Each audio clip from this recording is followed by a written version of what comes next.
This is Matthew 24:6, and it says, And ye shall hear of wars and rumors of wars. See that ye be not troubled, for all these things must come to pass, but the end is not yet. I like to give all glory and honors. I like to give all glory, honor, and praises to Yahweh Bashem Yahushai. Double honors to the apostle elders of Great Millstone who rule well. And salutations to all you brothers out there pushing this word in love, truth, sincerity, and humility. Once again, it's the brother Shati from the Chicago camp coming back to you with what I hope is another quick and edifying sit down. And if you've been paying attention to the news, it's getting real hot over there in Europe. All right, I'm not going to go into them, but I just typed in Russia and Ukraine news, and you have one in CNN. It says the West fears Russia is about to attack Ukraine, but that's not the way Russians are seeing it on TV. Then you have the New York Times that says Ukraine-Russia tensions, live updates. AP News, Ukraine leaders urge calm, saying invasion is not imminent. The Washington Post, Russia moves troops and U.S. sends weapons as fear of war mounts in Ukraine. So this is, it's getting real heavy over there. Getting real heavy over there in Europe. All these things that you're hearing about, whether they be true, whether they be not true, they're all things that are still gearing up and fueling the fire to the climactic conclusion of the script of World War III. All right, because whether you all believe it or not, World War III is going to be coming very soon. And to prove that, let's go to it's in Revelation, but I can't think about it. It's 13.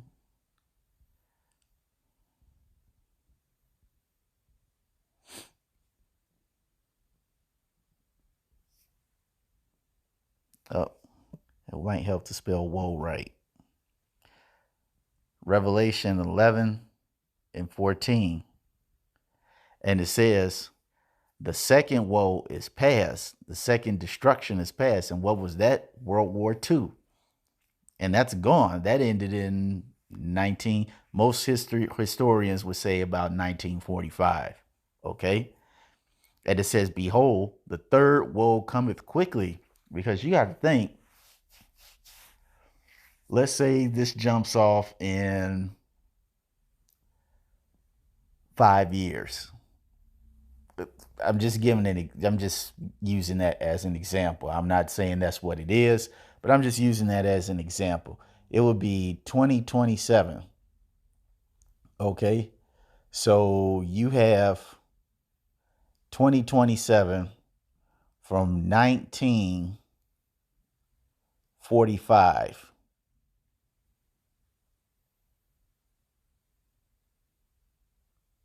Okay. You're only talking about what, 80 some years, maybe 83, 84 some years. Okay. In the grand scheme of things, that's not long at all. That's not long at all.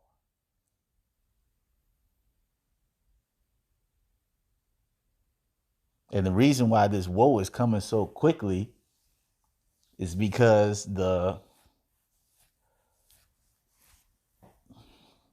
I can actually say, yes, former leader of the world, America, and its wicked policies, okay, and its mentality that it's spread throughout the world, okay, it's driving these countries to do things on their own, okay, and the countries that don't like America, they're teaming with America's adversaries, and America's adversaries are Russia, China, India, Korea. So this man is definitely outnumbered. Hey, even the Bible speaks about that.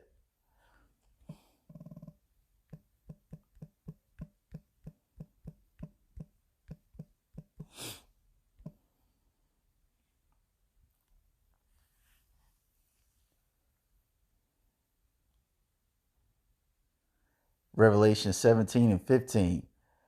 And he saith unto me, the waters which thou sawest where the whore sitteth are peoples and multitudes and nations and tongues. And the 10 horns which thou sawest upon the beast, these shall hate the whore. Right. All these nations hate the whore. Now, if you know the breakdown to that, okay, you know that consists of, for the most part, the EU. Okay, the original EU countries. And America has dealt very unjustly with the other nations as far as business, as far as spreading their mentality, okay, breaking treaties, underhanded deals. I mean, the list just goes on and on. And because of these dealings, these countries hate America.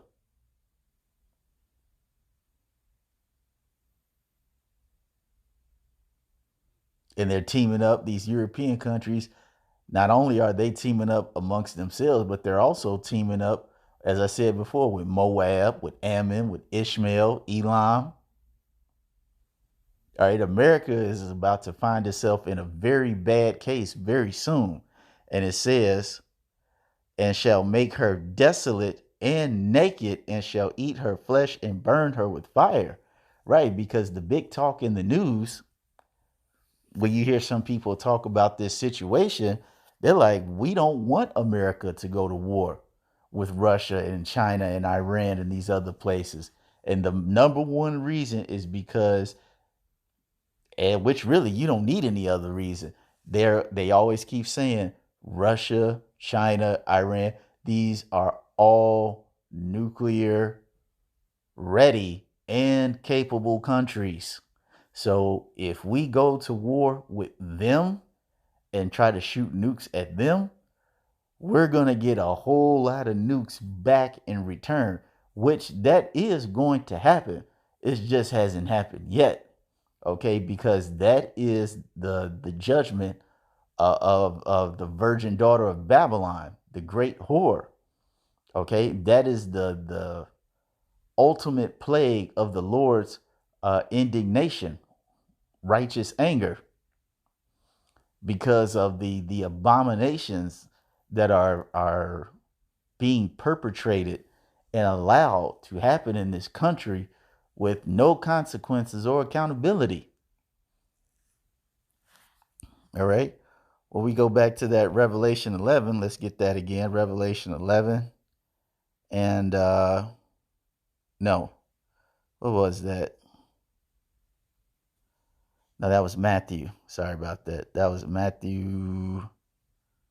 What was that? 23?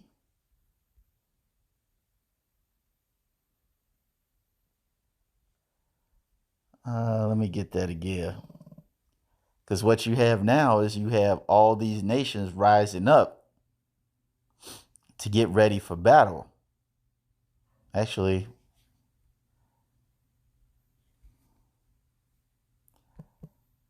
host. I can probably get that.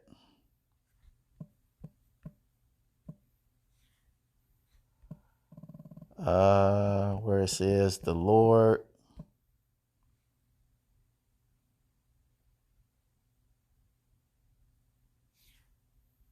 Let me do muster.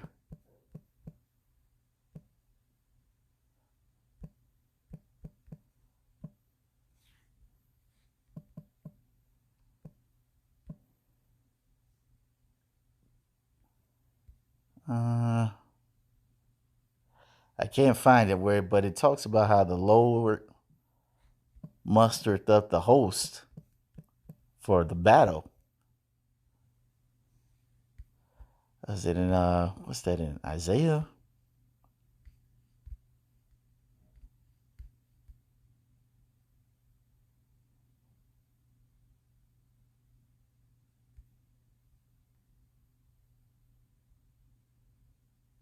Mm, yep, Isaiah 13:4.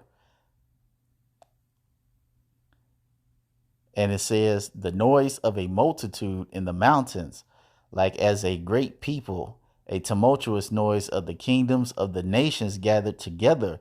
Yahweh of hosts mustereth the host of the battle. All right.